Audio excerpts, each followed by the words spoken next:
Donc finalement, si je dois faire un parallélisme entre une variable aléatoire continue et une variable aléatoire discrète, ben, pour toutes les deux, finalement, c'est une application qui associe à chaque événement un réel R.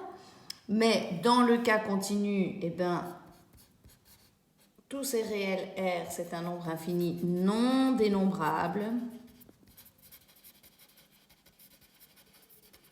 Par exemple, le poids d'une personne ou la taille d'une personne.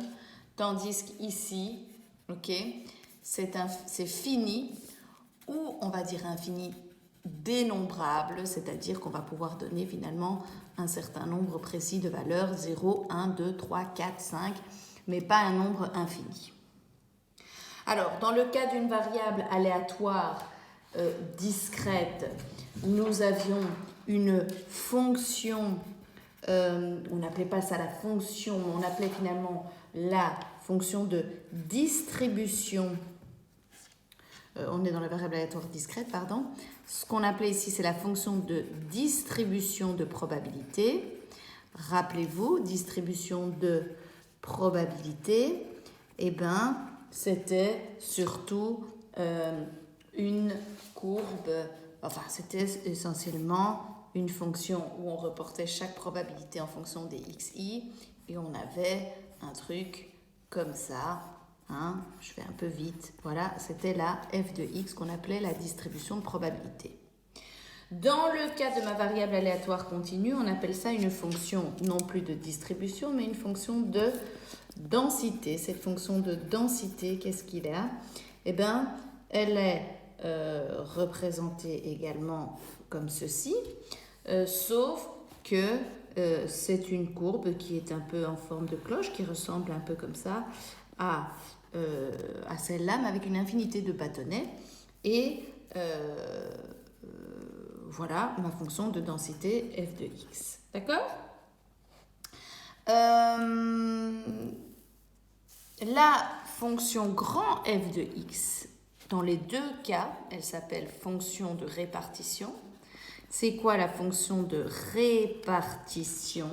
Dans les deux cas, c'est une fonction, elle est là, qui, à chaque réel, va associer une probabilité comprise entre 0 et 1, telle que c'est la probabilité pour que la variable aléatoire soit plus petite ou égale à x.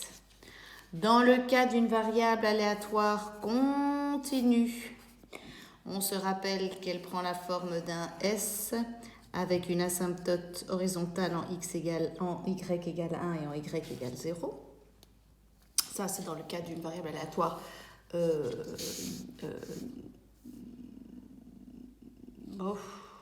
me suis trompée. On inverse. Je n'ai pas envie de recommencer. Dans le cas d'une variable aléatoire continue, ok, on a ceci, ok, 0, 1, asymptote oblique, ok. Donc, un point finalement ici, quand x égale 1, on est à 0,7. Ça veut dire que la probabilité pour que x soit plus petit ou égal à 1 égale à 0,7. C'est ça que ça me donne, la fonction de densité.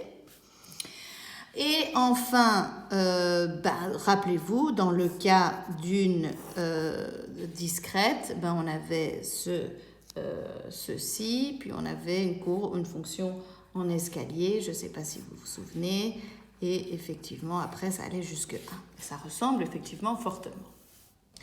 Et là aussi, la probabilité pour que x soit plus petit ou égal à 2, par exemple, regardez ici, c'est plus ou moins 1,5. Donc, c'est un peu l'idée. Sauf que dans ce cas-là, la fonction de répartition, finalement, qu'est-ce qu'on a constaté? Que la fonction de densité, c'est la dérivée de la fonction de répartition. Ou inversement, la fonction de répartition, c'est l'intégrale de la fonction dérivée dans le cas d'une variable aléatoire continue. Et puis, enfin, l'autre parallélisme qu'on peut faire, ok, autre chose qu'on peut dire ici, la probabilité pour qu'une variable aléatoire prenne une certaine valeur égale 0, c'est impossible d'avoir la probabilité pour que x soit égal à une certaine valeur. Par contre, on pourra dire quelle est la probabilité pour que x soit plus petit ou égal à 2. Et bien ça, qu'est-ce qu'on prend? Je prends 1 et 2. Et puis, je regarde, qu'est-ce que je regarde? Je regarde l'air qui est ici en dessous pour connaître la probabilité pour que x soit plus petit ou égal à 2. On peut finalement parler d'un intervalle, mais on ne peut pas connaître exactement. Ici, je peux connaître exactement la probabilité pour que x vaut 1. Ça peut être 1,5 ou 0,7, etc. Ça peut prendre une valeur bien spécifique. Or ici, on doit calculer ici l'air en dessous de la courbe en cloche. Et enfin, autre parallélisme qu'on peut faire, c'est reprendre exactement ce que je viens de vous dire. C'est le parallélisme. Dans le cas continu, ce sont ces formules-là pour calculer l'espérance mathématique, la variance, l'écart type. Dans le cas discret, c'est les formules qu'on a vues jusqu'à présent. Voilà finalement un petit résumé qui vous explique finalement le parallélisme entre les deux. J'espère que c'est plus ou moins clair. Ça se ressemble.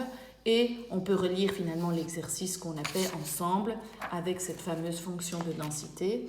Et donc pour calculer finalement une espérance mathématique, on doit savoir calculer des intégrales. Mais on ne va se concentrer que sur 2 exercices et je vous dirai lesquels.